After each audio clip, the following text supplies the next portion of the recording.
ඊළඟ මොකක්ද ඒක? දුවම්. ආයි දෙය ආවා මම හිතන්නේ. ආයි. ඊය අපි හිතගෙන ඉවුවා. මේ රීතා. එළංගි. දෙයියෝ කියන්නේ ඒක තමයි. ඈ. අපි කරන්නේ මොකටද?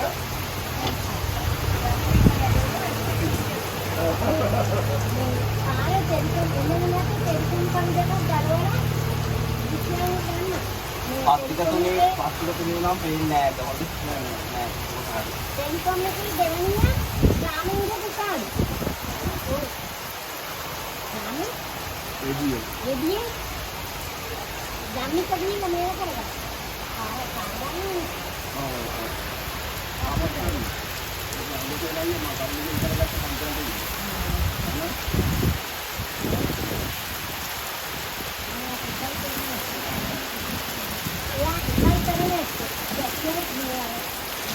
ගන්න.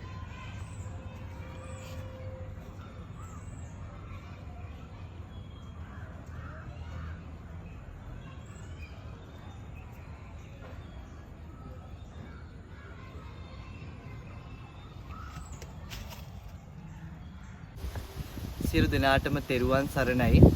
ඔබට මතක ඇති අපේ බෝධීන් වහන්සේ මීට මාස ගානකට පෙර පෙරලිලා ඒ පෙරළුණු අවස්ථාවේ ලොකු හාස්කම් ගොඩක් සිද්ධ වුණා. ඒ වීඩියෝ එක මේ ලංකාව පුරාවටම මිලියන 2කට අධික පිරිසක් සහ තායිලන්තය, වියට්නාමය වගේ රටවල් වල ජනප්‍රියතාවයට ට්‍රෙන්ඩින් ගණයට වැටිච්ච වීඩියෝ එකක් තමයි මේ පෙරළුණු අපේ බෝධිරාජන් වහන්සේ. ඒ පෙරළුණු අවස්ථාවේදී බුද්ධ ප්‍රතිමාව ආරක්ෂිතව ආරක්ෂා වෙමින් පෙරලිලා තිබුණා.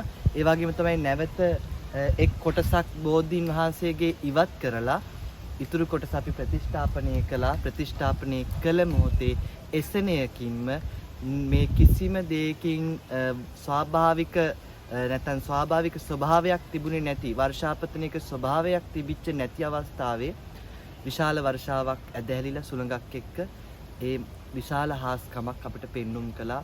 විශාල සිදුවීමක්, අත්දැකීමක්, අద్භූත සිදුවීමක් අපිට පෙන්눔 කළා. ඒ බෝධීන් වහන්සේ තමයි මේ මගේ පිටුපසින් වැඩ සිටින්නේ.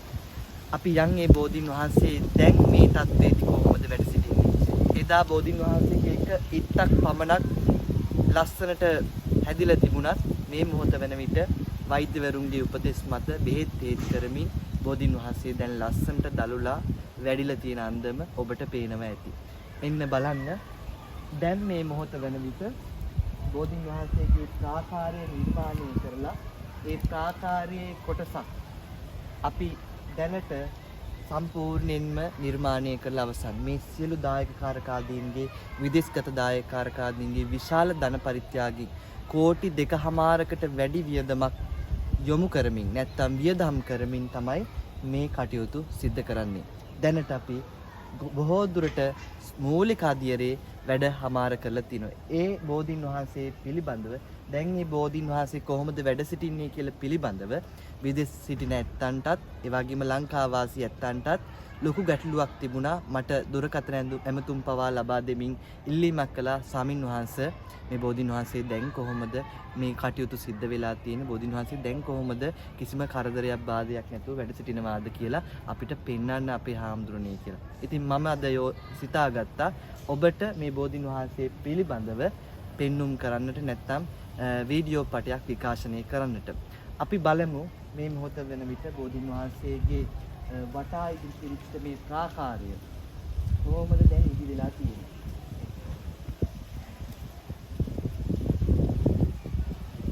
ඔබට පේනවා ඇති මේ බෝධීන් වහන්සේගේ ප්‍රාකාරයේ උඩ මළුව ඊළඟට ඒ දෙවෙනි මළුව සහ මේ තුන්වෙනි මළුව. මේ ස්ථානයේ උඩ මළුවේ රන්වැට සහිතව ජයශ්‍රී මහා බෝධිහාමුදුරන් වහන්සේගේ වටා ඉදි කෙරෙච්ච ප්‍රාකාරය හා සමානව අපි යෝජනා කරගත්තා මේ ස්ථානය අලංකාර වෙදි කරනවා. මොකද මිනිස්සු බොහෝ ප්‍රමාණයක් ආදරය කරනවා, ගෞරවය කරනවා රංගන ක්ෂේත්‍රයේ රංගන ශිල්පීන් ඒ සියලුම දෙනාම මේ ස්ථානට පැමිණෙනවා වන්දනා කරන්නට කොළඹ ප්‍රදේශයේ ඉඳලා. ඒ වගේම ලංකාවේ බොහෝ ප්‍රදේශවල ඉඳලා බොහෝ පිරිසක් ඒ වගේම තමයි ලබන සතිය වෙනකොට ඕස්ට්‍රේලියාවේ සිටින මහත්මියකුත් වෙනවා අපේ බෝධීන් වහන්සේ වඳින්නට පුදන්නට රටේ ඉඳලා ටිකට් එකක් දාගෙන. ඉතින් ඒ තරම් හරිම ආදරේ ගෞරවය කරන මොකද ඔවුන් මේ ස්ථානීය වැඩියෙන් විශ්වාසයට පත් වෙනවා හේතුව ඔවුන්ගේ යම් බලාපොරොත්තුවක් ප්‍රාර්ථනාවක් මේ බෝධින් වහන්සේගේ පාමුල ඇවිල්ලා ප්‍රාර්ථනා කරලා ගියාම ඉෂ්ට සිද්ධ වෙනවා යන්න ඔවුන් ප්‍රත්‍යක්ෂවම අවබෝධ කරගත්තු දෙයක්. මොකද ඔවුන්ගේ ප්‍රාර්ථනාවන් ඒකාලෝකමත් වෙච්ච නිසා. දින 7න් මාසින් හාමුදුරනේ මගේ ප්‍රාර්ථනාව ඉෂ්ට වුණා. දින 7න් මගේ ප්‍රාර්ථනාව ඉෂ්ට වුණා. හාමුදුරනේ මම බාර වෙලා මෙතනින් ගිහිල්ලා ටික දුරක් යනකොට මට කෝල් එකක් ආව මගේ මේ මම හිතපු දේ ඉෂ්ට වුණා කියලා. ඉතින් ඒ තරම් හාස්කමක් ඒ තරම් ගෞරවයක් තියෙනට හේතු ඇති. ඉතින් මේ බෝධින් වහන්සේගේ උඩ මළුවට බලමු මේ වෙන විට වැඩ කටයුතු සිද්ධ වෙන නිසා වන්දනාමාන කරන්නට මේ ස්ථානයේට වටෙන් ප්‍රාකාරයෙන් එපිටෙන් තමයි වන්දනා කටයුතු මිනිසුන් දායකකාරකාදීන් සිද්ධ කරන්නේ. හැබැයි බෝධින් වහන්සේගේ මේ සමීපයේ අපි දැනට මලක් පහනක්වත් පත්තු කරන්න දෙන්නේ නැහැ. මොකද තෙල් සම්බන්ධ වුණොත් මේකට මේ ප්‍රාකාරය නිර්මාණය කරනකම් මේ ස්ථානයේ මේක විනාශයට පත් වෙන නිසා. ඒ වගේම තමයි බෝධින් වහන්සේගේ පාමුල අපි පෑන් ඕනෑම කෙනෙකුට වත් කිරීමට අවස්ථාව ලබා දෙන්නේ නැහැ. මොකද මිනිස්සු මිත්‍යා දෘෂ්ටිකත්වයට පත් වෙලා තියෙනවා. කිරි වක් කරනවා නොයෙකුත් දේවල් පහම් බෝ මුල පත්තු කරන. ඒක නිසා අපි මේ බෝධින් වහන්සේගේ රැක ගැනීම පිණිස බෝ මුල ගාවට නැත්නම් බෝධින් වහන්සේගේ පාමුල ගාවටම යන්න බැරි ආකාරයෙන් බෝධින් වහන්සේ වන්දනා කරන්නට ඒ වගේම ඒ අතුපතු ගන්න ඒ අමදින්න ඒ කටයුතු සඳහා විතරක් යෑම සඳහා අපි දොරටුවක් මේ බෝධින් වහන්සේගේ ප්‍රාකාරයේ පිටුපසින් ඉදි කරලා තියෙනවා. ඉතින් මේ ප්‍රාකාරයේ වැඩ කටයුතු ගැන කතා කරද්දී තවම සුළු ප්‍රමාණයක් තමයි මේ බෝධින් ප්‍රාකාරයේ කටයුතු වලින් සිද්ධ වෙලා තියෙන්නේ. මොකද කොටස් වශයෙන් තමයි මේ කටයුතු සිද්ධ කරන්නට ඕන. හේතුව තමයි මේ කැටයම් ක්‍රමයට නිර්මාණය කරද්දී විශාල වර්ෂාපතනයන් ඇදහැලෙනවා. ඒ විශාල වර්ෂාපතනයන් තියෙන අවස්ථාවේදී මේ කටයුතු සිද්ධ කරන්න බෑ. ටෙන්ට් ගහලා ඒ ආධාරයෙන් තමයි මේ කටයුතුත් මේ වෙනකොට නිර්මාණය කරලා තියෙන්නේ. දැඩි අවුවත් දැඩි වර්ෂාවත් කියන දෙකම අහිත කරයි. මොකද මේව ශක්තිමත් වෙන්න නම් ඒ ක්‍රමයට ක්‍රමයෙන් නිර්මාණය කළ යුතුයි. මොකද එක සැරේ අපට හදන්න පුළුවන් ඒ තරම් දායක පිරිසක් අපිට ඉන්නවා, මිනිස්සු ප්‍රමාණයක් ලංකාවේ ඉන්නවා. නමුත් එක සැරේ නිර්මාණය කරන්නට අපි යන්නේ නැහැ. හේතුව ක්‍රමයෙන් මාස ගණනාවක් තව වැය වේවි, මාස ගණනාවක් ගත වේවි. හැබැයි නමුත් මේක අපි ඉක්මනින් මෙදි කරනවා මේ උඩ මළුව ප්‍රමාණය.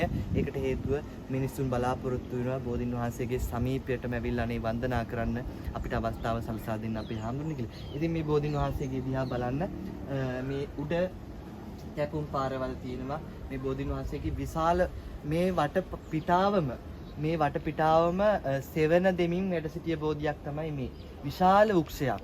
මේ පළාත මං හිතන්නේ මේ ප්‍රාකාරය ඉදි කරන මේ මළුවම වහගෙන සිටපු බෝධින් වහන්සේ නමක් තමයි මේ බෝධින් වහන්සේ. නමුත් ඒ මහා වෘක්ෂ රාජානන් වහන්සේ මේ වෙනකොට අපිට කොටස් ඉවත් කරන්නට වුණා. මොකද සුළඟින් ඇතිවෙච්ච ඒ හානිය නිසා. ඒ වගේම ඔබට ලස්සන සිදුවීමක් පෙන්වන්නට ඕන. මම මේ කැමරා කරනකොට අල්ලන්න පුළුවන්ද දන්නේ නැහැ. zoom කරලා පෙන්නන්න. මේ බෝධින් වහන්සේගේ කන්ද තුල මී වදයක් මේ වෙනකොට නිර්මාණය වෙලා තියෙනවා. ඔබට පේන ඇති එයත් සුබ ලකුණක්. ඉතින් මිනිසුන්ට හිතෙන්න පුළුවන් මේ වද නංක්ෂයන් වල ඕන තරම් බඳිනව නේද? නමුත් එහෙම ලේසියෙන් මිනිස්සු ගැවසෙන තැන්වල උක්ෂවල එහෙම මී වද නිර්මාණය වෙන්නේ නැහැ. මේ බෝධින් වහන්සේගේ මී වදයක් මට මතක බුදුරජාන් වහන්සේ උන්වහන්සේගේ ශරීරය තුල මී වදයක් බැඳලා නැත්නම් මී මැස්සෝ මී වදයක් බැඳලා තිබිච්ච අවස්ථාව සිහිනෙන් දැක්කා. ඉතින් ඒ වගේම තමයි මේ බෝධින් වහන්සේගේ ඒවා අපි සුබ ලකුණු විදියට දකිනවා. හැබැයි අපි මිත්‍යා දෘෂ්ටියට පරතරටම යන්නේ නැහැ. මිත්‍යා දෘෂ්ටිය කියන එක වැළඳගන්නේ නැහැ. නමුත් අපිට ඒව ස්වභාව ධර්මයේ තුලින් දැක ගන්නට පුළුවන් දේවල්. ඒවා ලස්සන අලංකාර දේවල්. ඉතින් ඒ වගේ තමයි මේ උක්ෂය දිහා ඇත්තටම බලනකොට මේ උක්ෂය ඇතුළට අපි විශේෂයෙන් පොඩි හාමුදුරුවෝ පවා යවන්නේ නැහැ මේ වෙනකොට. මොකද අපි බෙහෙත් දානවා මේ ස්ථානයේ බෙහෙත් ගල්වනවා උක්ෂයට බෙහෙත් දානවා. ඒ වගේම තමයි මේ උක්ෂය දැන් දලු දාලා ගහ පිරෙන්නම මේ බෝධි උක්ෂය පුරාම දලු දාලා නිර්මාණය වෙලා තින්නේ. මිනිසුන්ට සැකයක් තිබුණා ඒ බෝධින් වහන්සේ අපවත් වුණාද? ඒ බෝධීන් වහන්සේ නැති වුණාද විනාශයටපත් වුණාද? නෑ. ඒ බෝධීන් වහන්සේ නැවතත් මේ වටපිටාවම සෙවන දෙන්නට මේ වටපිටාව මේ ලංකාවාසී ලෝවාසී මිනිසුන්ට සෙවන දෙන්නට සිත් සලසාලන්නට ඒ වගේ මේ මිනිසුන්ට පිහිට පිළිසරණ ලබා දෙන්නට දැන් ලස්සනව අපේ ලෝතර බුදුරජාණන් වහන්සේ වැඩ සිටිනවා වගේ මේ විහාරස්ථානයේ වැඩ සිටිනවා. ඉතින් අපි වටේම බලමු මේ මොහොත වෙන විට මේ නිර්මාණය තියෙන මේ පිටිපස්සෙන් තියෙන මාතර ශ්‍රී මේදානන්ද පාසල. මේ පාසලේ පන්ති කාමරයක් පවා පැවැත්තුවා. මේ බෝධි වෘක්ෂයට අත්තක් ගිහිල්ලා ලස්සනට පන්ති කාමරයක් වගේ, ඒ කියන්නේ හෙවන දීලා ලොකු හෙවණක් තිබුණා.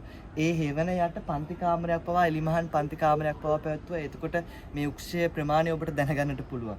ඉතින් මේ වෘක්ෂයේ මේ පාසලේ අර වහලේ කොටසක් බිඳුණා. ඒ වහලේ උණුකැට ප්‍රමාණයක් බිඳුණා. ඒ කියන්නේ මේ වෘක්ෂයේ අත්තක් ඒ වහල දක්වාම තිබුණා. ඒ වගේම තමයි අර චෛත්‍යයේ ඔබට පේනවා ඇති චෛත්‍යයේ කොටසක අර චෛත්‍ය මේ පැත්තේ පරිවාර පුංචි චෛත්‍යයේ කොත් කැරැල්ලටත් චූටි හානියක් වුණා. හැබැයි මේ පැත්තෙන් දේවාලවලට හානියක් සිද්ධ වුණේ නැහැ. ඒකට හේතුව තමයි මේ වෘක්ෂයක් තියෙනවා. ඒ බෝධි වෘක්ෂයක් අපේ අටවිසි බුදුරජාණන් වහන්සේලා බොදු වෙච්ච වෘක්ෂයක්. ඒ තමයි ඇහැල ගහ. ඒ ඇහැල ගහෙන් පත්තිරි දේවාලය කිසිම හානියක් නැතුව බේරුණා. ඒ වගේම තමයි මෙතන තියෙන පළු වෘක්ෂයක්. ඒත් බුදු කෙනෙක් බුදු වෙච්ච බෝධියක්. ඒ වගේම තමයි අර පැත්තෙන් කුඹුක් වෘක්ෂයක් තියෙනවා. ඒත් බුදු කෙනෙක් බුදු වෙච්ච බෝධින් වහන්සේ නමක්. මේ බෝධින් වහන්සේ පමණක් නෙවෙයි පරිවාර බෝධින් වහන්සේලා ගණනාවක් මේ ස්ථානයේ වැඩ වාසය කරනවා. ඒ වගේම තමයි මේ වෘක්ෂයේ මේ පැත්තෙන් තිබුණා බුද්ධ ප්‍රතිමාවක්. හැබැයි ෆයිබර් වලින් නිර්මාණය කරපු බුද්ධ ප්‍රතිමාවක් බිම වැටුණත් දෙකට කැඩෙන තරමේ ඒ කියන්නේ ෆයිබර් කොහොම ඔබට තේරෙනවා ඇති. ෆයිබර් කියන්නේ තාම ශක්තිමත් දෙයක් නෙවෙයි. සාමාන්‍ය ප්ලාස්ටික් වගේ. ඉතින් මේ බුද්ධ ප්‍රතිමාව උඩට තමයි මේ බෝධින් වහන්සේ පෙරලිලා තිබුණේ. නමුත් මේ බුද්ධ ප්‍රතිමාවේ සිරසේ ගෑවිලා බෝධින් වහන්සේ කොහොමදෝ කියලා හිතා ගන්නට බෑ. එය කිසිම හානියක් නැතුව නැවතිලා තිබුණා. ඉතින් මේ තරම් හාස්කම්. ඒ වගේම තමයි කොළඹ ප්‍රදේශයේ බදුල්ල, බණ්ඩාරවෙල, අනුරාධපුර ප්‍රදේශයේ ජයශ්‍රී මහ බෝධින් වහන්සේගේ ඒ ප්‍රදේශයේ සිටින මිනිසුන් පවා දායක කාරකාදීන් පවා මේ ස්ථානයට එනවා, ඇවිල්ලා වන්දනා කරලා පඳුරකට ගහලා යනවා. මාතරට පැමිණෙන දන්න උදවිය මේ ස්ථානට ඇවිල්ලා වැඳ පුදා ගන්නවා, පඳුරකට ගහලා බාරහාරයන් සිද්ධ කරගෙන යනවා. ඒ තරම් ඒ මිනිස්සුන්ගේ සිත් තුළ ශ්‍රද්ධාවක්, භක්තියක් තියෙනවා. මම ආරාධනා කරන ඔබටත් පුළුවන් ඕනෑම වෙලාවක මේ මාතර පුරවරයට පැමිණෙන්නේ නම් එන්න මේ බෝධින් වහන්සේ වඳින්න, වැඳලා පුදලා ඔබ ආශිර්වාදය ලබා ගන්න. සිල් දනාටම සම්මා සම්බුදු සරණයි.